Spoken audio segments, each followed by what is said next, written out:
আসসালামু আলাইকুম বন্ধুরা, কেমন আছেন সবাই? আশা করি ভালো আছেন।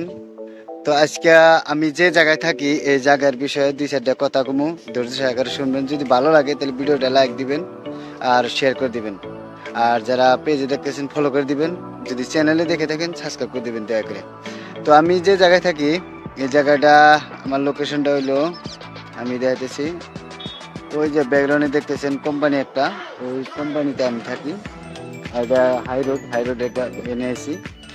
তো আর এই যত বড় বড় গাছ দেখতেছেন, এই গাছগুনা, এই যে এই গাছগুনা, এনে বড় বড় গাছগুনা হলো তাল গাছ।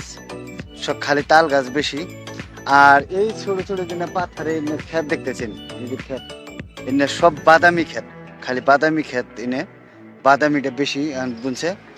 আর যা এই সাইডে আছে, ওই যে রাস্তার ওই সাইডে যেটা নীল নীল দেখা যাচ্ছে, সেটা হলো এই তার মানে মরিচ ক্ষেত, খালি মরিচ ক্ষেত।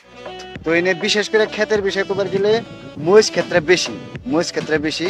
এনে মেন ক্ষেত মরিচ, বাদাম আর মাসকালাই ক্ষেত, এই ক্ষেত্রে বেশি। আর ধানের সিজনে ধান গাড়ে আর কি।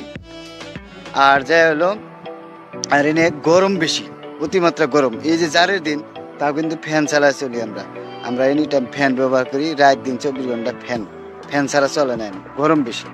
তো বন্ধুরা, এই কথাটি হই না আর কি, অনেকের কি ভালো লাগলো। যদি ভালো লাগে তাহলে ভিডিওটা লাইক দিন, যদি খারাপ লাগে তাহলে ডিসলাইক দিন, কোনো অসুবিধা নাই। কারণ ভালো লাগাটা আপনার মনের ব্যাপার। তো যদি পারেন লাইক দিন, একটু উৎসাহ দিন, যাতে ভালো করে ব্লগ বানাতে পারি। অনেকের সাপোর্ট পেলে, জানেনি, সাপোর্ট পেলে মানুষ সব কিছু করতে পারবে। তো আশা রাখছি আপনারা সাপোর্ট করবেন। আর চ্যানেলে যারা নতুন আছেন সাবস্ক্রাইব করবেন দয়া করে। এই চ্যানেলটা নতুন খুলছি, একদম নতুন। আমার যারা পেজটা দেখতেছেন পেজটা ফলো করে দেবেন, পেজটাও নতুন। তো ধন্যবাদ। এখানকে সুস্থ থাকবেন। খুদা হাফেজ।